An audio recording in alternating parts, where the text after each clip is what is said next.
you've seen him before in his pants. We have Kyle from Morpheus, and then we have also Tim Cotton from Scripted. And I've actually gotten to talk with all of these gentlemen a lot, so this might be interesting. Thank you so much, Taco. Everybody give it up for Taco from Manifest. Taco! For holding it down for us. This guy. So I'm super excited to be here. We appreciate everyone so much for supporting Decentralized AI in your mission and in being here today for So give it up for yourselves. Give it up for yes. Nice. Anyway, so we've been talking a lot about the decentralized stack and how it compares to centralization. And it's important to keep the target of why decentralization, why Web3 and AI. And so with me today are two gentlemen from projects that really define this deeply. And so I'm really excited to talk to you guys and kind of dig into this. But I want to start with just kind of your guys' background and like what brought you into the space, a little bit about Scripted and Hollywood. Tim Cotton. All right, look, I'm 43, so I have a lot of things to say, so I should keep it brief. I'm a month 5 Bitcoiner. I was around for a long time, just kind of being very happy with how things progressed in Web3. Before that, I was a video game developer at Electronic Arts. My first job was programming AI and non-player characters for massively multiplayer games. So the first games that pushed technology where you needed 100,000 concurrent players in one place, yes, those were the kind of projects that I started out in. So crypto, of course, was a natural fit, trying to scale a really hard state problem. I founded Scripted for the purpose of bringing AI to Web3. And very specifically, we are focused on bringing generative AI video, the best of Web 2, whether it's Hilo, whether it's VO3, whether it's Higgs field, any of these superpowers. We're bringing it to Web3 and making it accessible to all of the agent projects, all of the apps, everything that would be served through a more liquid economic unit than just trying to arrange a bank settlement layer for your credits. Absolutely. And then we have Kyle Cohen from Morpheus. And I'd love for you to talk a little bit about your background and then kind of like the high level on Morpheus. Sure. So Kyle Cohen, previously dealing in product management over at Amazon. I transitioned about 8 years ago into crypto and AI consulting.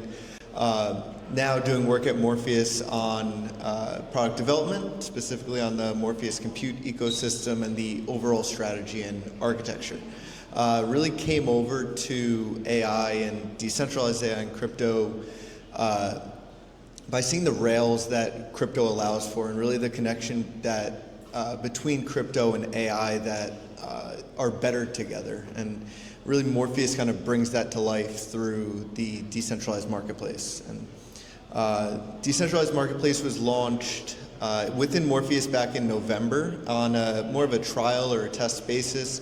We just launched a couple weeks ago the open beta for the Morpheus API. So what we do now is we allow users to access the Decentralized Marketplace with just an API key and a base URL, and it's completely free. So now we want to just get people in, we want to get people testing and using this.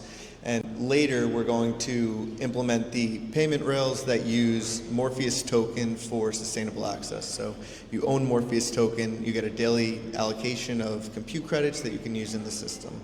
On the other side of it, you have providers who are providing access to their AI models and getting compensated through Morpheus token emission. So really kind of going now to create our user base, figure out what they need and what they love to iterate on it, while also having the infrastructure in place to create something that can be available and accessible for years and years. In a decentralized fashion that runs on smart contracts, so you can't even turn it off. Kyle, can I just say something about, I just want to say before we begin the questions, one thing I really love about that model that you're proposing, where you're essentially addicting us all for free to Morpheus's like LLM inference. I just watched Virtuals, if anyone knows the Virtuals agents crowd, I just watched them do an amazing thing. They managed to provide enterprise API access to all of the agents who choose to use it. And they did it for free based on their game, right? Their game software development kit, which they've also tokenized but weren't using the token yet. And now they're getting ready, of course, to announce that now everyone's using it. Make sure you're staking some of the game currency, right? And why was that important? Because quite literally, a lot of Web3 AI projects got banned off of Twitter in the last couple of weeks for circumventing the actual API. They were using a bunch of hacks and session snooping things to get around it. Meanwhile, Virtual's just front run the whole thing.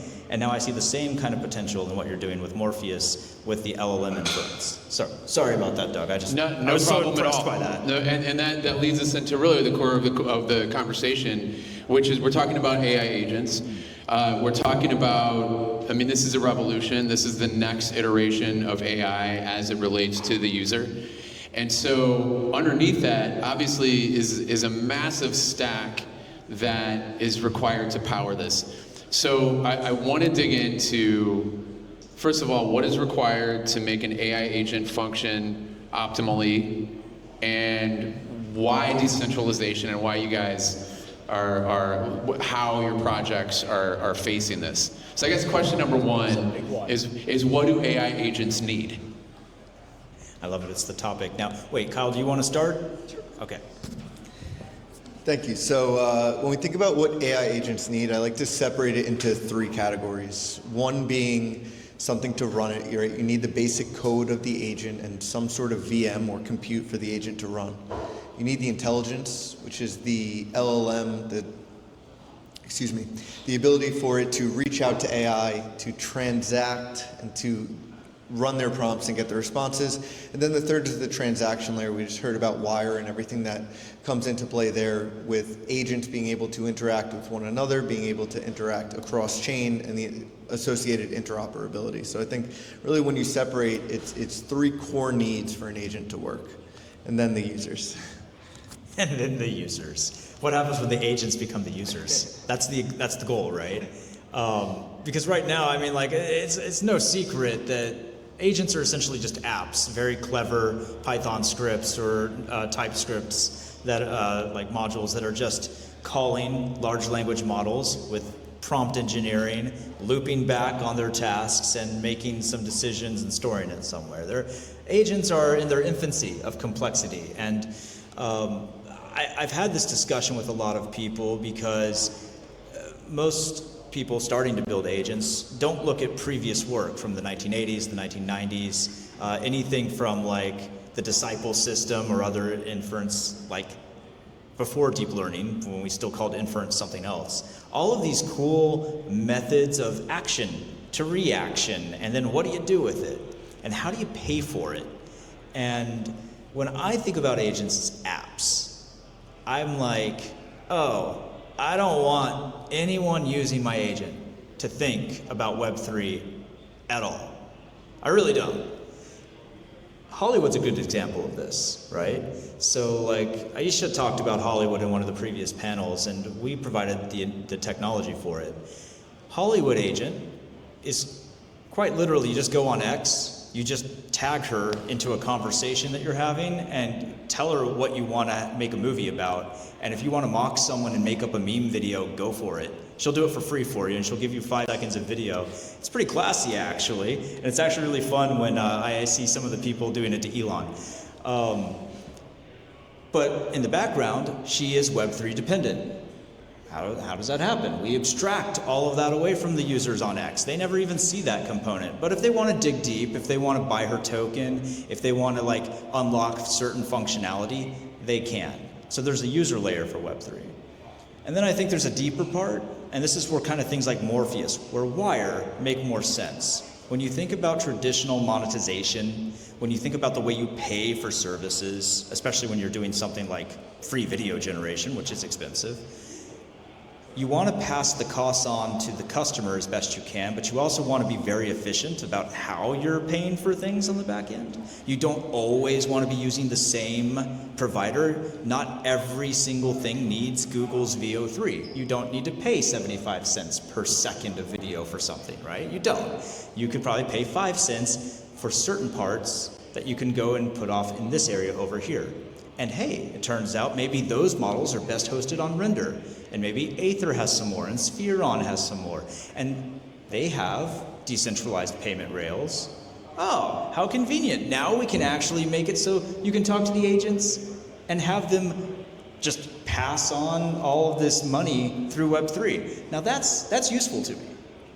I like that kind of rail. And I really need to add Morpheus as the next layer in Hollywood for doing some of the LLM inference, because again, you're going to addict me.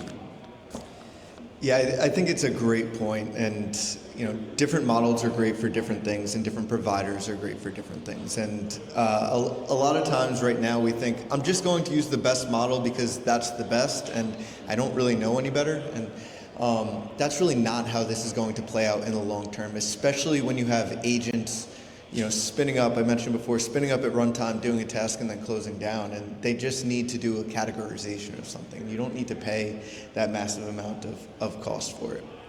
The same goes on the centralized versus decentralized side. We may be able to use, or we will be able to use some of these open source decentralized models in a permissionless and low cost way when you don't need, O3 or VO3 for video, depending what you're doing. So I think that having the decentralized marketplace where an agent or a company can come in, they can see what's available, grab it for however long they need, and then get out. And there's no contracts, there's no relationships. It's an open marketplace. Use it as much as or as little as you'd like when it makes sense for you, your company, or your agent. Yeah, I agree. Doug? Yeah, so tell me how Scripted approaches what AI agents need in a decentralized fashion. I think you touched on it a little bit, but if you could elaborate it and then kind of plug it into the user, like take it downstream from infrastructure to the user. I feel like I'm golfing. Great tee up, because that's what I preceded with Andreessen Horowitz's Crypto Startup Accelerator for, was trying to answer that question in a very serious way. We were doing some fundamental research on how do you coordinate agents, and especially the work that they're doing, when they're not necessarily all going to agree within the exact same answer. And we all know that things in life, real life, are fuzzy. We know that things are not just mathematical, and that there's a lot of boundary issues and thresholds that you want to you kind of know that it's okay, right? And crypto's terrible at that. Literally terrible at that. Zero knowledge proofs, sorry, you can't. The best we've got in zero knowledge proofs for AI stuff is Modulus and others who create giant ZK circuits that prove the entire path for an AI model. And I don't think we even have anything in production for image generation proving, let alone video, let alone anything actually interesting. So yeah, it's a problem Ethereum can't solve natively. And so we were kind of okay, so if we do want decentralized agents, if we want the idea of an agent having its own wallet, making decisions, paying for its own inference, and paying for its own computation and storage and other things, and maybe it gets a really good trading strategy. Everyone loves DeFi trading agents. That's I think Aisha's right. It's kind of a dead zone. Good luck with it. BlackRock's way ahead of you. But there are agents that are going to want to create content, and same way humans do, and do work, and same way humans do. And what if they just find a really successful strategy and they say, ooh, I want to try some more stuff. I'm going to copy myself, fund the new wallet, and now I have a second agent, or a third, or a fourth. And you end up with this explosion, this Cambrian explosion of agents. Well, what does that look like under the hood, right? And that's where agents will bias towards the least friction possible. They're not going to want to pay gas fees, which is probably why Wire has a really good value proposition. They're going to want decentralized inference, which is probably why Morpheus is a really good value proposition. They're going to need access to a lot of hardware, and they're not going to be able to say when and where and why. They're just going to need it on demand. So suddenly networks like Render, Aether, and Spheron all make sense. So to me, the entire goal of an agent structure in a decentralized context is to exist, to be able to pay for something, and have enough skills and tools, and now the emerging infrastructure for it, that it just becomes as unstoppable as a Bitcoin transaction. Yeah, absolutely. I think specifically when you mentioned the agents getting the access to inference and the payment rails for it, I think what's unique about Morpheus, and Venice has a similar structure as well, is the ability to raise capital to purchase the asset to have the long tail ability to inference. So it's much easier to raise capital for the asset, you give that to your agent, and your agent can run forever. And with the permissionless decentralized access to inference, wherever it's achieved from, you really, I mentioned earlier, something that you can't turn off. It's the agent will continue to make memes. It will continue to post. It could run out of money. Yes, but if you own those tokens and you get your daily access, as long as you still have a compute provider running it somewhere from a CPU perspective, then it will continue. And people will ask, well, okay, why? Why make any agent that can just run forever? Why bother? Why is that useful? I realize there's a lot of hopium in decentralized context. There's a lot of hopium in Web3, and there's a lot of people who think about these hard problems with AI and the replacement of human labor. They think about universal basic income. They think about, we call it UBI, right? Think of Sam Altman. I think there is a potential, this is my personal theory, there's a potential to decouple the value of decentralized execution from the dollar. Currently, everything's pretty much stablecoined against the dollar, or even Bitcoin is notionally, dollar denominated. I think if agents can do what we want them to do in the future, we create an autonomous unit of labor. The output that's possible through a certain amount of AI inference becomes just as valuable to us as what a human can do in a labor situation. The same way that we take all human labor and abstract that towards a simple dollar, I think we can do the same thing with crypto with AI agents. And that means instead of crypto always being coupled against hard currency in the real world, it actually just becomes its own execution. That is the future I hope for AI agents in Web3. Awesome. So on the decentralized side, what do you think is still missing from the agent stack? You want to take this first? Sure. I think it's what missing from the agent stack. I think there's probably two ways to look at it. One is data, and two is integrations. What do you mean by data? So data in terms of an agent is going to be as effective as the data you provide it, right? Right now it has access to an LLM, which is trained on tons and tons of data, but it doesn't have anything personal yet.